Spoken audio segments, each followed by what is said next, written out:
Assalamualaikum warahmatullahi wabarakatuh. Alhamdulillah wa syukurillah. Sampurasunun. Alo mang sadayana di mana we ayana, di mana we linggihna anu satia satu manco di Garuda dina lalaga bade nengetan acara hiburan Kasundaan mangrupakeun dongeng Sunda anu mana dongeng Sunda bade dipedar ku mang dina carios Randa Bengsrat. Randa Bengsrat bade neraskeun carios anu katunda dina dinten kamari kiwari bade majeng ka bagian anu ka opatna gitu tah pamirsa. Dinten kamari ka tiluna ayeuna bade nyambung kanu bagian ka opatna. Pamirsa sadayana mang selaku admin di channel toleh sejanjunkeun hapunten ka pamirsa sadayana boh bilih kirang sapagodos sareng mang tina tayangan ieu dongeng Sunda atau hiburan Kasundaan ieu ataupun konten anu ku mang dipidangkeun kanggo pamirsa sareng alo-alo sadayana di mana we ayana di mana we leungna. Harapan mang mudah-mudahan ieu pidangan mang tiasa janten menghibur kalbu pangmeberah kana manah pamirsa sareng alo-alo sadayana di mana we ayana di mana we leungna. Mangatuh sapados teu kolong kana waktos urang kawitan wae gelaran hiburan Kasundaan mangrupakeun dongeng Sun. Sok geura kaparayun geura mararanco deui dina HP-na sewang-sewangan. Prung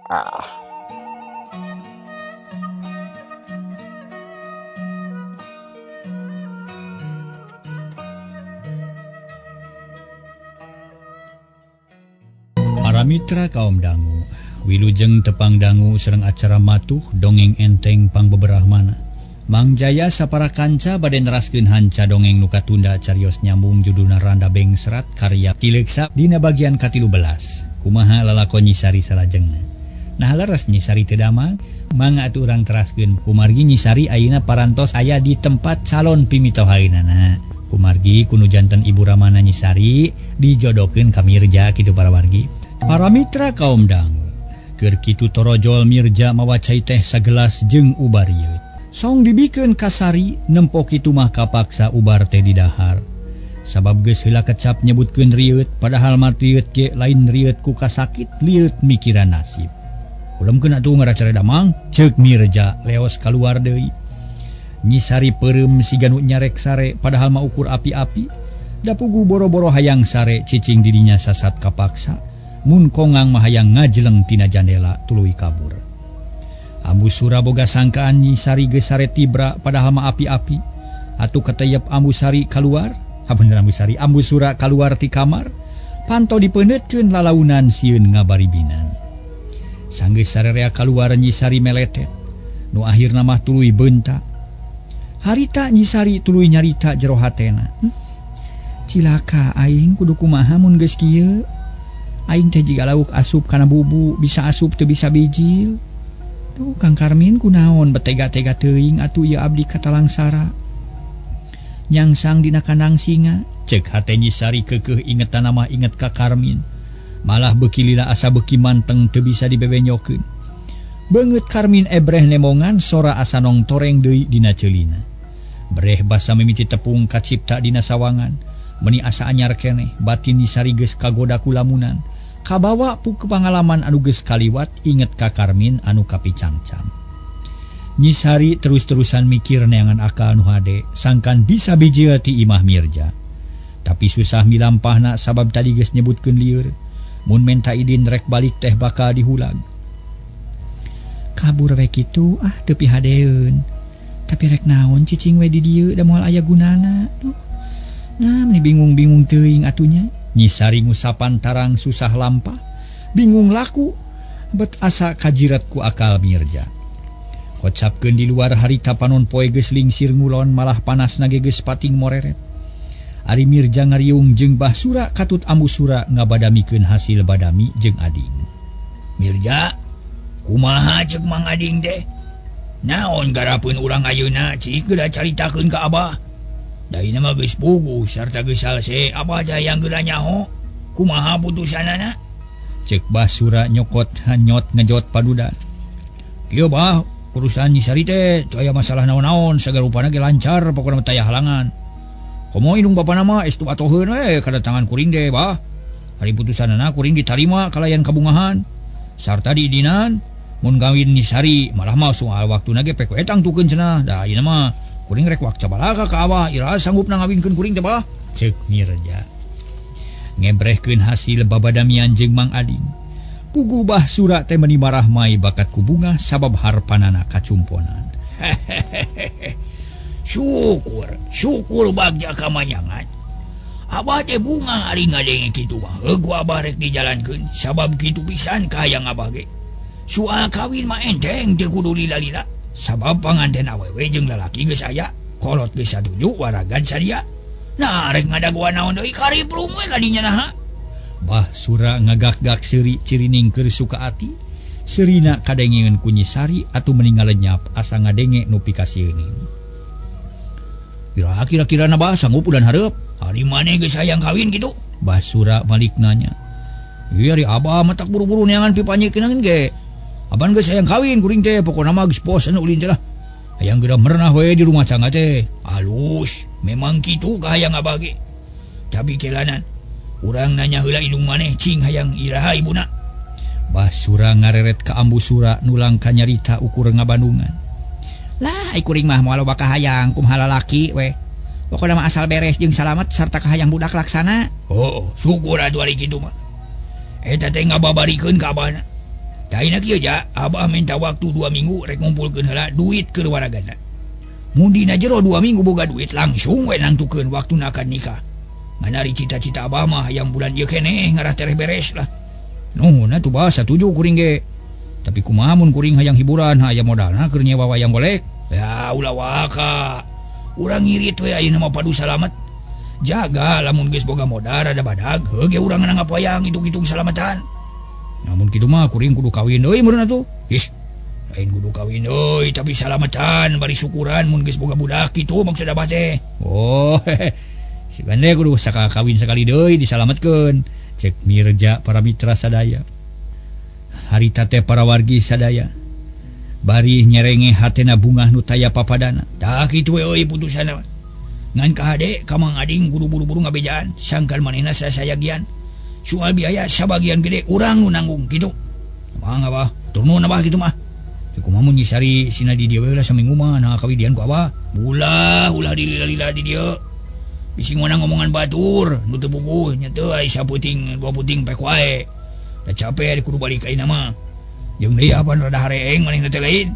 Mun kitu bah nu mah ge. Kade euy. Sing hati-hati ngajagana.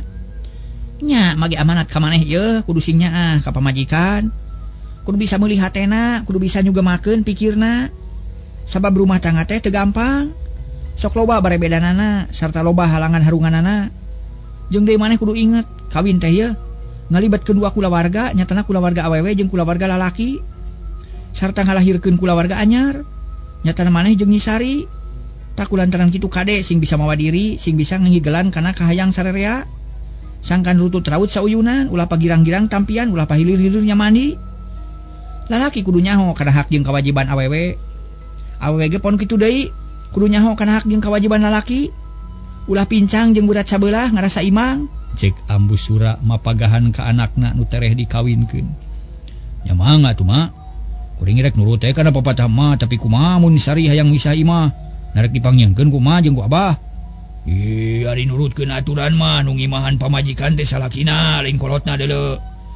Tapi nya pira ku atuh kami gerek ngantep. Sabab maneh teh anaknya hiji-hijina, tangtu dibere ku kami. Ah iya. Hiji tah kumaha Abah? Nya kumari ieu ari amu. Satuju jeung pamadengan Abah maneh. Beres mun kitu mah permios atuh Bah. Oke, mu. Kuring maneh heula ieu hareudang, cek Mirja. Tuluy cengkat sarta ngajewang anuk anu nyampai dina janela. Leos ka pancuran rek mandi. Bahsura jeung pamajikanana nuluykeun badami ngasakeun rencana pikeun ngawinkeun anakna. Sedeng Nyisari nu harita aya di kamar mani ngageremet lantaran sabagian tina obrolan pribumi. Kadenge jelas pisan ku Nyisari, puguh beuki bingung. Sabab jelas pikiraneun beuki numpuk, nu hiji can beres geus joal deui nu anyar. Kudu kumaha atuh aing teh apan mung aing teh kawin ka Mirja. Tapi naha Bahsura geus nangtukeun waktuna kawin. Jeung linaha aing dapat daya cicing di dieu. Duh Gusti kudu kumaha atuh abdi teh. Nyi Sari sasamat jroning ati berbaya cipanonna ngalemere. Beuki lila beuki juuh ti koro asa seueul balas nahan piceurikeun. Dalamun teu inget mah hayang ceurik jajeritan, hayang nampi kana kahayang Mirja. Ngan aneh kacida Nyi Sari teu berat nolak ukur jumerit dina ati. Gancangna carita, beurang kaganti ku peuting Nyi Sari teu bijil-bijil digeuingkeun ge teu ngagugu. Ngagoler bae di kamar puguh pribumi reuwaseun nyangkana Nyi Sari teh gering parna. Mirja bingung sieun katempuhan ku kolotna. Basura jeung Ambusura geus tatan-tatan mun aya naon-naon rek mutus tatangana. Ngabejaan Kamang Ading sabab melang kanu gering. Kira-kira wanci sareureut budak Ambusura abus ka kamar. Gek diuk digireun Nyi Sari tuluy nanya bari neuteu. Nyai naon atuh nu karaos teh cik mak bejaan. Engke kumaha rek nyusul ka Campaka ngabejaan ka ditu sangkan di ditu ka dieu melang bising hidup kumaha wanam. Kebeg Nyi Sari reuwas. Bisiknya aya nyusulan ka indung bapana. Ulah ibu da abdi mah teu naon-naon ukur lieur meueusan. Rupina enjing ge sae da ayeuna ge tos rada hampang. Nya teh nyai tali bobodohan. Ambusura atoheun. Nuhun ibu da teu naon-naon sabios ulah ngarerepot anjeun. Ah, teu nyai mama melang we bising kumaha onam. Pek atuh gerak ulemkeun ka inya. Ya geus wengi ya. Ambusura cengkat Nyi Sari disimutan tuluy kaluar pantona ditutupkeun. Nyi Sari ngahuleng kasusah beuki berat tungtungna korejat hudang. Ret kana jandela sababoga hate goreng. Hayang kabur ningalkeun imah Mirja tapi jorelat pikiran bener. Inget ka kolotna lamun manehna kabur tada teuing genturna urang Campaka. Guyurna urang Campaka para mitra. Mang Ading jeung Bisar mah bakal wiwirang di kolong catang.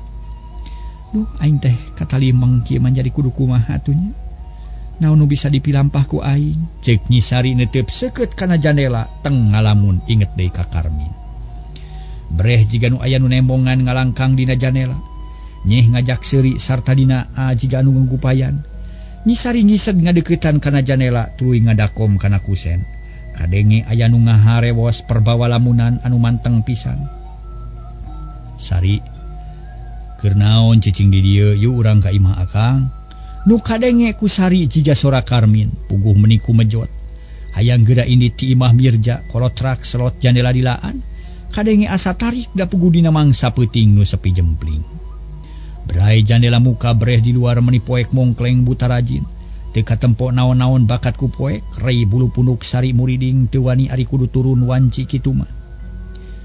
Beu geuning poek ieu teh. Gerentesna tuluy jandela ditutupkeun deui di barung ku jajantung ratug. Hate sumaredet teu puguh rasa. Cungungung sora anjing babaung keak-keak sora gagak ti kajauhan. Atuh beuki keung we harita teh Nyi Sari teu wani kaluar ti imah sabab keung jeung geueuman. Tungtungna Nyi Sari nyuuh kana bantal tapi teu daek sare, peuting eta karasana panjang pisan. Asalila rek tepung jeung subuh. Sabab batur mah saltari brasare ieu mah bet nyileuk bae. Akhirna para mitra di wetan hibar ku pajar. Manuk recet di sarada pate malanjeng pada baturna. Hayam jago raong kongkorongok di luar geus ganeng ku jalma nu ngaromong sabab peuting geus kaganti ku beurang. Nyi Sari buru-buru kaluar ti kamar maksudna rek balik ningalkeun Mirja. Moal rek bebeja heula tapi orokaya ditepas hareup geus nyampak basura. Diharudum sarung sarta sirahna dibengker ku anu. Bade siram nyai. Di ditu anukna dilebet tuh, sabuna ge di ditu, jung. Bak geus pinuh meunang abah di mak. Hatur nuhun abah. Nyi Sari kapaksa balik deui. Nu tuluyna asup ka kamar mandi bari mawa hate nu jengkel sabab niatna gagal bae. Brus mandi bari gregeteun hayang geura tepung jeung Mirja. Lain sono tapi rek wae rek bebeja, wak cabalaka rek amitan sabab geus hayang balik ka Campaka. Sanggeus mandi gek diuk dina bangku dina teras. Panon melong ka jalan nempokeun jalma nu lalar liwat, aya nu rek ka pasar, aya nu rek ka sawah. Aya ge para mitra nu disararung keneh can mandi. Barang keur jongjonjol Mirja ditepas di samping sarung, make kopeah jigata salat subuh gek giuk gigireun Sari. Paroman marah mai dunya asa nu duaan, sabab kakara harita di imahna aya mojang nu anu memang para mitra nu diajangkeun keur calon pamajikanana. Harita Mirja nanya, kumaha wengi tadi teh tiasa kulem nyai? Ceuk Mirja sopana keur Nyi Sari ukur gideug teu mere semu. Sami akang ge tuti bramonok lah, kahiji seurengit, atuh kaduana emut we kasari. Jadi wangi kata rajang panyawat. Da puguti sonten kene tos lieur, meus-meus korejat akang teh. Mun teu kagok mah yang lebat ka kamar nyai teh bising kumaha onam. Abdi ge sami teu tiasa mono. Tema Nyi Sari. Kumaha atuh merapna ka Mirja atuh meuni bungaheun hate Mirja. Harita ge para mitra, kuncup anu di hatena langsung mangkak bari ngumpat dina hatena. Ingat ka akang nyai teh. Kitu cek hatena tapi nu kaluar mah beda deui. Awatos teuing buah-buah karaos riot nya. Nah tuh teu ngagugakeun ka emak tapi ka akang. Isin. Nah mah isin apaan ti sasari ge. Di kamari ge tos disebatkeun di dieu mah ulah isin-isin. Anggap we di bumi nyalira sagarupi ulah dibeda-beda. Palaina naon kantun munut. Kemudian paminuju teu damang mah. Perjugi tulung nu kedah enga-enga. Kade ge mah ulah kitunya. Pilih kumaha naam babakuna mah. Mirja bangun geget hatena reueus. Da teu rieu teu monokso teh teu kebat nyaritana. Monang kapanasaran pikeun Mirja. Oh, palai direncangan ku akang. Sanes. Tiris henteu sanes, malih mah reudang. Heuh. Nah kumaha tuh nyai? Seurengit. Mun seurengit mah kantun nyeungeut obat nyamuk eta tos sayagi. Sanes seurengit, sanes rieu. Mun naon atuh? Mirja kerung teu ngarti kana omongan Nyi Sari. Anu ditanya kalah ngabetem rek wakca heurin kuleta. Ulah asa-asa nyai bilih aya hiji hal nu kirang nyugemakeun. Langkung saya belak-belakan terang-terangan supados akang tiasa ngomean. Mangga geus saurkeun, naon anu kakiranganna? Naon margina teh tiasa kulem? Nasieun? Nah teu betah tanapi kumaha? Teu betah. Tema Nyi Sari asa di jalan. Teu betah. Jangan paling kumaha tuh? Yang wangsul we kalemur. Kebeg Mirja ngarenyag. Hatena reuwas lantaran jawaban ti Nyi Sari jauh pisan jeung nu diharepkeun. Panyana pangna teu bisa sare inget bae ka manehna atawa hayang dibaturan ku Mirja tapi buktina beteu betaheun kalah hayang bali. Nyai. Nah teu lepas sasauran teh. Henteu da leres abdi mah teu betah, tak kumargi kitu ayeuna mah nyuhunkeun video we bade wangsul meungpeung enjing kene. Siang mah bilih panas sok lieur. Nya nyai piraku rurusuan teuing. Ke atuh sawengi deui mah matak naon atuh di dieu ge. Moal matak rugel akang mah hayang ngajak jalan-jalan ka kota, urang amangan ka kebon. Seueur buah sang jambu, urang ningalian balong seueur lauk emas nu arageung. Pilih pale acuk. Ieu urang meser ka Sumedang, da artosna mah sayagi. Margi kitu omat ulah wakamuli. Mangga bade ka kota mah abdi mah hoyong wangsul ka lemur. Aya lain heureuy teh nyai. Na make heureuy mun hoyong wangsul. Kumaha tuh? Apaan pun biang ka pasar heula. Ngajak balanja kanggo nyugemakeun Nyi Sari. Ari bade muli mah kumaha tuh? Mirja bingungeun pisan. Nyi Sari teu beunang dibebenyokeun da puguh lain budak leutik boro-boro dititah sapeuting deui. Sakalieun sasarap ge teu daekeun da keukeuh hayang balik. Tungtungna Mirja teh bebeja ka bapana bari dumareuda handeueul ngadengi Nyi Sari rek balik. Basura ge ngahalangan teu ngidinan mun Sari buru-buru balik. Tapi Nyi Sari keukeuh merod nu akhirna Mirja ngelehan maneh. Tuluy dangdan bari nyarita ka bapana. Oh, Pah, bejakeun ka mah kuring rek diajabkeun Nyi Sari. Oh, kajeun jiga atuh jajabkeun heula. Ngan kade euy hasil babadiameun sore tadi laporkeun ka Mang Ading. Cek Basura para mitra sadaya. Mangga bah, keun urang tepikeun. Mirja tuluy ka kamar dangdan garudas garidus bangun rusuh. Cabah hate teu tentrem bisi Nyi Sari miheulaan ini. Sanggeus tarap timah Mirja jeung Nyi Sari arinit ningalkeun imah Basura. Sajajalan teu aya nu nyarita lantaran Nyi Sari baeud bae, ka Mirja teu weleh teu ngareret-reret acan. Cagtuna heula lalampahan Mirja jeung Nyi Sari ayeuna caturkeun di imah Mang Ading. Harita isuk-isuk sarerea ngariung di pawon bari siduru, Nyi Sari keur mulak-malik beuleum opak. Adi Nyi Sari pramita. Kang Ading kuring mah teu geunah hate ye sabab peuting tadi teh si Nyai kaimpikeun goreng. Palang siang cilakanya. Bisar mah ngamimitian nyarita. Wah, ulah percaya teuing kana ngimpi atuh pamali. Arina naon teh sok babari mutuskeun kuring mah ieu. Lain percaya kana impian tapi ieu hate jadi teu geunah. Jiga-jiga rek manggih kareuwas inget we ka anak. Atukeun bae anak mah pan geus aya nu nyangkingna. Dibawa ku pisalakieuna namun teu naon mah teu daya nu tanggung jawab atuh. Ulah sok magat-magat wae dengekeun ieu nu benernya. Oh, kumaha tuh? Kuring mah melang sok sieun anak urang manggih tungara. Sabab beuting tadi kaimpikeun dina itungan teh Nyi Sari gogoleran dina kotakan nu loba parena. Cerik bari tulung-tulungan, kuring hayang nulungan tapi da teu kadongkang atuh. Tati harita hate kuring teh teu daek tentrem, inget bae kumaha ari kitu nya. Mang Ading teu nembalan. Ngadenge kitu teh hatena teu ngarasa naon-naon kalah regot nginum cai teh tubruk. Kop kana beuleum sampe tuluy di dahar bangun nikmat, atuh nempok kitu bisar mah keheul pok nyarita deui. Inget ka anak atawa henteu Kang Ading? Ya inget, nah kudu kumaha atuh apaan geus puguh dibawa ku pisalakieunana. Puguh imah balena. Nah make kudu ribut teuing barina oge. Bisar mah teu ngomong deui. Bosen nyarita jeung salakina nu teu daek ngarti atuh jep di pawon mah jempe. Nu kadenge ukur sora seeng nu saheng jeung seuneu anu pating perepet. Panon poe beuki luhur panasna nyebrot kaburuan jeung ka jero imah. Norobos jandela Mang Ading geus dangdan rek ka sawah manggul pacul jeung ngajingjing parang. Tapi barang rek jung pisan ini ti kajauhan katempo aya nu rentang-rentang leumpang duaan. Jajaka jeung mojang atuh Ading ngaraneg heula teu kebat rek ini teh. Jiga-jiga Nyi Sari tu.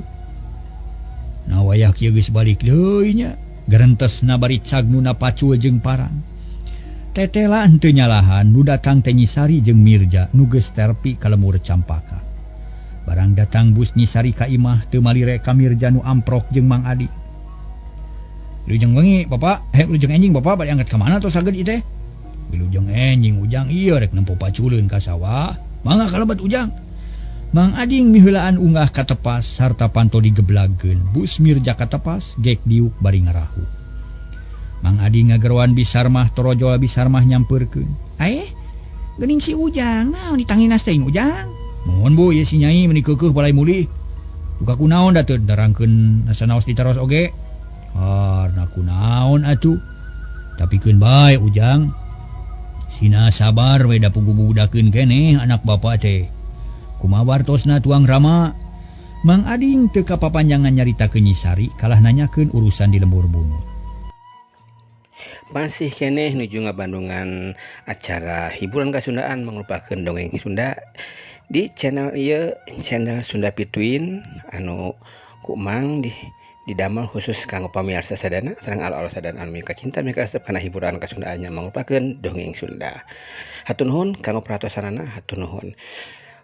Bewara oge kanggo pamirsa sadana boh bilih anu hoyong silaturahmi ka channelna Mang Jaya, mangga parantos disayogikeun ku Mang di link deskripsi, kantun diklik wae engke bakal dicandak ka channel YouTube-na Mang Jaya official. Engke di ditu tiasa silaturahmi sareng Mang Jaya sareng dongeng-dongeng anu sanesna deui anu seueur jenisna.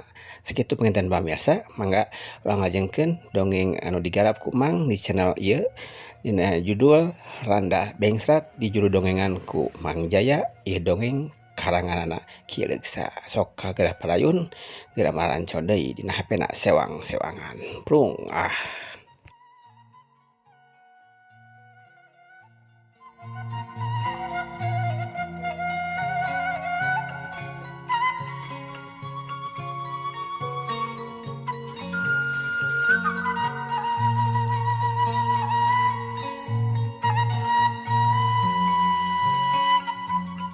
Mohon Ujang kumaha wartosna di ditu? Kieu Bapak oge Ibu. Sagala rupi tos dibadantenkeun sareng pun Bapak. Dugi kaputusanana pun Bapak bade usaha heula ngempelkeun waragad kanggo akad nikah.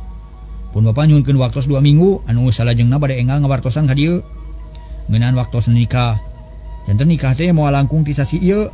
Da hoyong enga-enga beres, tak kitu putusanna teh Bapak, ceuk Mirja. Semunu hoream nyarita anu teu pati daria. Oh, jadi kitu nuhun atuh. Jang teu naon-naon dikawinkeun buru-buru oge bisi ngaya itu ieu deui engke. Muga-muga we segala rupana sing lancar. Tapi kumaha sikap Nyi Sari di ditu? Biasa we pa teu naon-naon. Mirja bingung ngabejakeunana, bisi indung bapana ngarasa kasinggung hatena. Biasa teh biasa kumaha Ujang. Mun biasa we sakumaha ilaharna nu anom ka sepuh. Hormat sopan ngajenan ka pribumi apa pokona mah teu nguciwakeun ya Pak. Nya syukur ari kitu mah Ujang. Da ibuna kitu cenah geuning. Eta teh si Nyai teh teu ngirakeun teu matak melang atawa hariwang, nu matak teu kudu dipikiran da moal naon-naon. Bisa mah teu nemalan asa beak piomongeun kalah turuy ka pawon rek nyokot susuguh keur Mirja. Para mitra kaum mulia, bisa mah teu nemalan asa beak piomongeun kalah terus ka pawon rek nyokot susuguh keur Mirja. Satuluyna Mirja jeung Mang Ading ngobrol ngaler ngidul saeutik ye teu nyabit-nyabit deui urusan Nyi Sari. Sabab ku Mang Ading geus dianggap beres teu aya nu mata atuh perlu dibadamikeun. Ari Bisar mah sabada nyuguhan semah tuluy muru ka Nyi Sari. Nu geus numpi di kamar siga nu embung tepung jeung inung. Kasampak Nyi Sari keur ngajajentul sisi ranjang.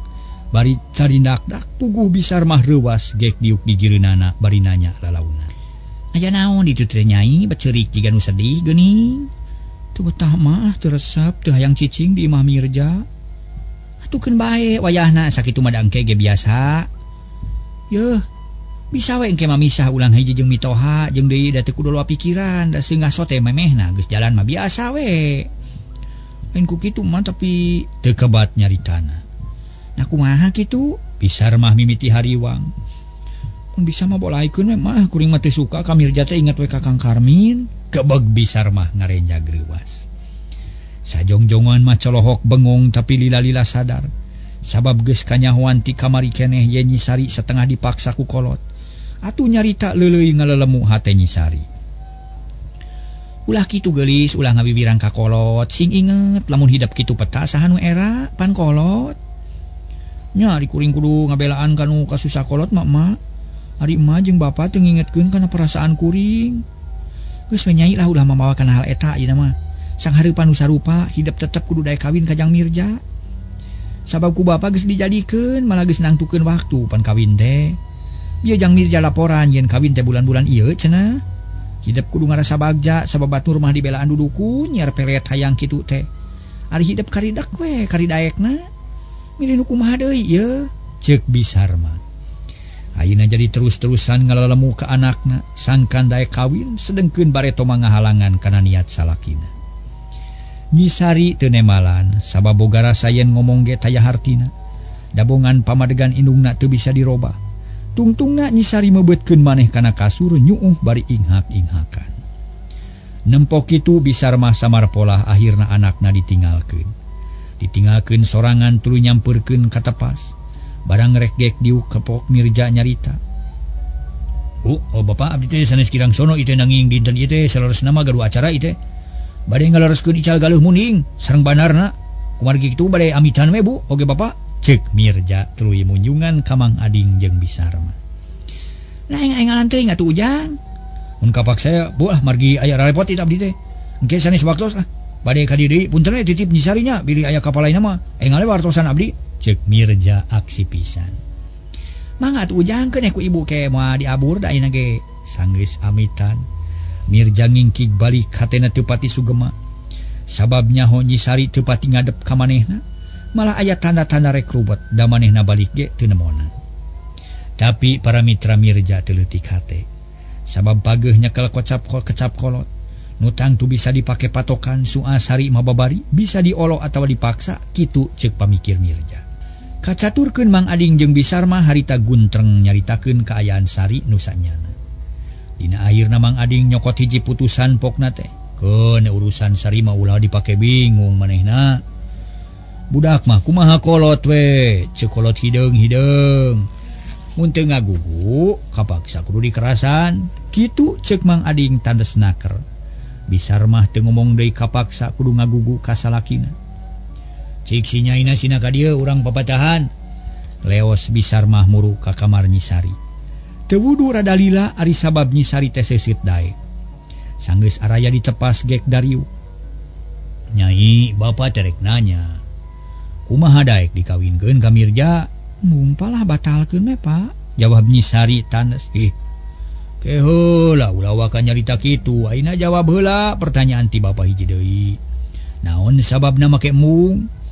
Teu suka ka Mirja teh da hayang abdi mah ka Kang Karmin. Yeuh Sari. Si Karmin mah geus moal bisa diharepkeun sabab manehna lain pamuda bener. Geus kacaritakeun badegong jeung lenger atuh saja bati kitu ku hidup ge geus kanyahoan. Yen si Karmin mah teu tigin kana janji. Ingkar tina Subaya lunca-linci luncat mulang ingkar tina kali gadang. Jeung dieu teu boga rasa tanggung jawab. Dah kulantaran kitu, geus ulah diingat-ingat si Karmin. Mending oge ladenan Jang Mirja nu geus puguh jujutanana. Mun abdi teu suka sareng teu bogoh kumaha atuh Pak? Ari kasuka jeung kabogoh mah bisa nuturkeun. Nu penting hidup kudu nyaah kana diri, kudu karunya ka kolot sabab lamun hidup teu daek kawin ka Jang Mirja, bapa jeung emak bakal wiwirang. Bapa we nu kitu teh mah nama ke daek ditarima atuh. Mun sieun wiwirang mah emak we kawinkeun ka ditu. Cek Sari bari cengkat rek abus deui ka kamarna. Atuh puguh Mang Ading amek rikat ngajewang leungeun Nyi Sari bari molotot sarta diuk. Diuk, rek ka mana sia Sari? Nyi Sari ngarenyag bakat kureuwas. Tuur karasa leuleus sarta beungeut meuli pias. Gek diuk para mitra setengah meubeutkeun maneh. Jajantung ratug hate sumeblak sabab kakara harita disentak kudu jadi bapana. Kumaha tuh Bapa? Dengekeun Sari, maneh teu meunang ngalawan ka kolot. Lamun teu ngagugu ka kolot ngandung harti rek ngawiwirang ka bapa jeung ka emak. Jeung deui maneh kudu boga rasa rumasa, kudu bisa mulang tarima ka kolot carana ku jalan satuhu kana kahayang kolot. Jadi maneh kudu ngagugu, kudu kawin jeung Mirja. Mun abdi teu nurut, moal di aku anak ku kami, cig we init. Bapak ngomong naon teh ka mana wae nyarita teh, ulah waka kalepasan kitu. Da de goreng anak sorangan, bisa remah rikat nempas. Teu panuju kana pamadegan Mang Ading, pikeun ngajaga wibawa kolot kapaksa kudu kitu. Mang Ading tetep keras atuh Nyi Sari teu ngomong deui. Ngeluk tungkul cari dakdak, hate nyeri asa digerihan ku hinis. Para mitra kaum dangu, ti harita Nyi Sari jadi malaweung siga nu teu pati hideng. Langka nyarita taradaek ngobrol jeung mineng ngaringkeb maneh di kamar. Mun ditanya ukur ngajawab saperluna beda pisan jeung biasana. Rai poe beuki parna mata kariwang jeung melang, tapi kolotna teu malire dianggap Nyi Sari teh tunduk pisan ka kolot, padahal gering batin sieun ku kecap kolot. Akhirna waktu nu dijangjikeun geus kasorang dina hiji poe ka imah Mang Ading aya nu datang, nyatana Basura jeung Ambusura. Ngiringkeun Mirja nu meunang dangdan satakar kebek. Di tukang aya pangiring dua lalaki naranggung dingkul. Puguh Mang Ading meuni dagdag degdeg narima semah siga nu kabeur. Akhirna semah jeung pribumi ngariung ditepas, pok Mang Ading ngamimitian tumanya. Punten abdi teh salaku pribumi hoyong enga-enga terang. Kana pamaksudan salira teh na bade aya pikeun saeunaon atuh bet mata kareuwas kieu. Margi meningaleut bari cacanakan siga-siga aya maksud nu utama, mangga abdi pasihan terang. Nah bet siga nu kakara we Mang. Apan jeung abah teh geus minang tepung, minang patanya di jalan. Pila aku bake poho deui? Tema Basura. Manehna geus teu asa-asa, leres abdi ge emut keneh ka abah teh nanging naon atuh marek sad abah salaresna. Bet asa mata kareuwas teuing da kitu bah? Nya syukur atuh ari kitu mah. Memang abah ge perlu ngabejakeun ieu teh ka Mang Ading teh. Tina perkara pamaksudan sangkan pribumi teu kareuwasan. Kieu Mang Ading abah teh ngaja datang nepungan teh mawa niat nu utama. Nganu maksud anu tangtu ari maksud taya sanes bade nyusul babadamian kapungkur nu aya patula patarina jeung barudak. Jadi maksud abah terek muguhkeun urusan barudak tina perkara waktu ngawinkeun tak kitu. Oh, janten kitu ka hartos atuh ayeuna. Hatur nuhun kana peratosan ti abah nu sakitu ageungna, lajeng kumaha atuh bah? Kieu mah ngawinkeun barudak teh ulah dilila-lila, urang jalankeun bae buru-buru. Sabab di engke-engke sarua bae moal aya untungna. Kahiji barudak geus patali janji, geus patali janji atuh kaduana kolot geus satuju, katiluna waktu nu alus teh aya. Eta mah urusan biaya makeun bae. Ku abah ditangkes malaina ge sayagi atuh. Tapi kade ulah salah tampainya ieu mah lain ngahinakeun ka mawang ieu. Tapi ngebrehkeun ka bunga ti kulawarga abah tah sakitu Mang. Ceuk Basura dari anaker. Kitunya nuhun ari kang abdi mah bah nu nanging ieu mah hanya akal we atuh intenya waktosna ka bujang seep. Dicekapkeun heula dugi ka dieu pamirsa sadayana alo-alo Mang sadayana dongeng Sunda nu judulna Randa Bengsrat. Insyaallah urang pajeng di enjing manawi urang sadayana masih keneh kumelendang di alam dunia, masih keneh di pasian kapercantenan amanah yuswaku Allah Subhanahu wa taala. Timbang selaku admin nyisa jadi hapunten segala kakirangan dina ngupload dongeng-dongeng anu ditayangkeun di ieu channel Sunda Pirtuin. Mudah-mudahan harapan Mang ieu tiasa Nya dongeng tiasa jantan panghibur kalbu, pangbeberahkan amanah pamirsa sadana, tiasa tujuan utamina ngalestarikeun kebudayaan Sunda mangrupakeun dongeng Sunda. Sakitulah di kapiatur ti Mang undur diri. Wabillahi taufiq walhidayah. Wassalamualaikum warahmatullahi wabarakatuh. Jaga.